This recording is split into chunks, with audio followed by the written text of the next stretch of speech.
กองประชุมใหญ่สมาชิกพรรคคณะพรรคฮักฐานแผนกแถลงข่าววัฒนธรรมและท่องเที่ยวนครหลวงเวียงจันทร์สำเร็จตามระดับคาดหมายซึ่งเลือกเอาสหายนางเวียงพรแก้วคูณศรีเป็นเลขาคณะพรรคฮักฐาน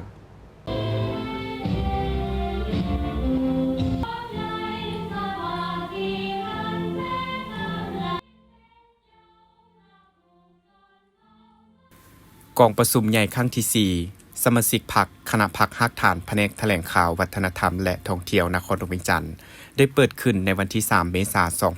2025อยู่ที่โรงแรมคลาวพลาซาโดยการเป็นประธานของสหายนางเวียงพรแก้วคูณศรีเลขาคณะพรรคฮักฐานแผนกแถลงข่าววัฒนธรรมและท่องเที่ยวให้เกียรติเข้าร่วมของสหายทรงเล่ายงนู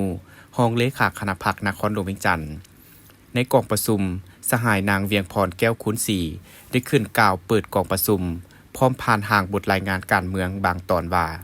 คณะพรรคฮักฐานแผนกแถลงข่าววัฒนธรรมและท่องเที่ยวนครหลวงเวียงจันทร์แม่นคณะพรรคฮักฐานหนึ่งนอนในโขงเขตวัฒนธรรมสังคมภายใต้การนำพาชี้นำเกี่ยวกับเวียกงานพรรคพนักงานจากองค์คณะพรรคนครหลวงเวียงจันทร์ชี้นำด้านวิชาการจากกระทรวงแถลงข่าววัฒนธรรมและท่องเที่ยวมีพละบทบาทศึกษาอบรมการเมืองแนวคิดให้สมาชิกพรรคพนักงานรัฐกรเสื่อมซึมกำแน่น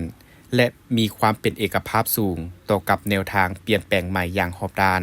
และมีหลักการของพรรคปัจจุบันมีสมาชิกพรรคทั้งหมด119สหายหญิง56สหายมี8หน่วยพรรคขึ้นกับตลอดระยะ5ปีผ่านมาได้เอาใจใส่จัดตั้งเสื่อมซึมและพันขยายมติกองประชุมใหญ่ครั้งที่11ของพรรคติดพันกับกองประชุมใหญ่ครั้งที่7ขององค์คณะพรรคนครหลวงเวียงจันทร์และมติกองประชุมใหญ่ครั้งที่3ของคณะพรรคฮักฐานแผนพัฒนาเศรษฐกิจสังคมครั้งที่9ของนครหลวงเวียงจันทร์ก็คือบรรดานิติกรรมต่างๆของพรรคมติคำสั่งนิติกรรมต่างๆของรัฐบาลวางออกสุ่มใส่ก่อสร้างหน่วยพรรคปลอดใสเข้มแข็งนักแน่นผ่านมาได้รับนามยศเป็นหน่วยพรรคปลอดใสเข้มแข็งนักแน่น5ปีเรียนติดพร้อมกันนั้นก็ได้เอาใจใส่ชี้นำพาเวียกงานวิชาเฉพาะเส้นคัดเลือกเอาบรรดาผลงานการเคลื่อนไหวของคณะพรรคคณะแผนกได้อัปเดตเว็บไซต์โฆษณาประชาสัมพันธ์หน่วยงานเฉพาะกิจโควิด -19 สำเร็จการฝึกอบรมสร้างเว็บไซต์และเพจของแผนกฝึกอบรมเวียกงานแถลงข่าวสื่อมวลชนนักจัดรายการวิทยุแขวงไซสมบูรณ์และเก้าตัวเมืองนครหลวงเวียงจันทร์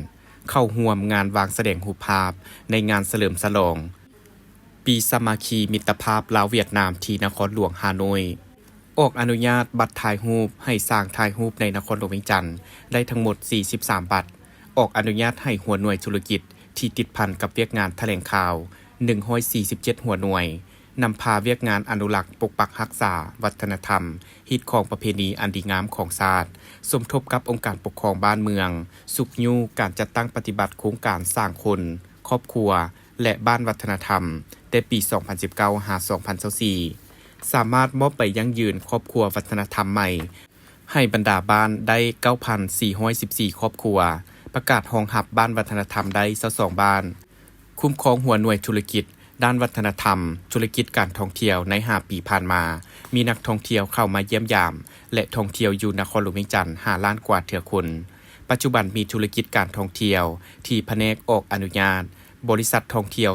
291แห่งโรงแรม305แห่งรีสอร์ท34แห่งเรือนพัก206แห่งอพาร์ตเมนต์48แห่งภัตตาคารและร้านอาหาร218แห่ง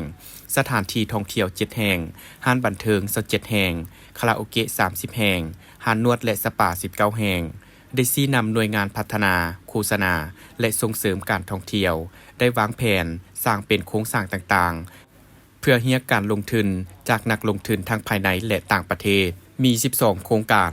เรียกการลงทุนสร้างตั้งห้องข้อมูลข่าวสารด้านการท่องเที่ยวสุขยุส่งเสริมและดึงดูดนักลงทุนทั้งภายในและต่างประเทศอยู่ในนครหลวงเวียงจันทร์ในการพัฒนาการท่องเที่ยวปฏิบัติเวียกงานโฆษณาส่งเสริมการท่องเที่ยวทั้งอยู่ภายในและต่างประเทศสุขยุพนักงานนักข่าวในการซอกแหล่งข้อมูลและเหตุการณ์ต่างๆที่เกิดขึ้นในนครหลวงเวียงจันทร์ก็คือภายในประเทศเพื่อมาเขียนเป็นบทออกข่าวในหน้าหนังสือพิมพ์รายวันและหนังสือพิมพ์ออนไลน์เว็บไซต์เขียนข่าว 18,800 ข่าวเขียนบทได้ 9,000 บทกาบก่อน 1,200 บทใน5ปีผ่านมาสามารถพิมพ์และออก แบบจัดหน้าได้ 1,200 ฉบับผลิตข่าวออกวิทยุ 1,800 ชั่วโมงผลิตรายการโทรภาพได้ 1065 รายการวาระแห่งชาติได้ 835 ข่าวผลิตข่าวออกอากาศได้ 52,560 ข่าวผลิตสารคดีสั้น23บท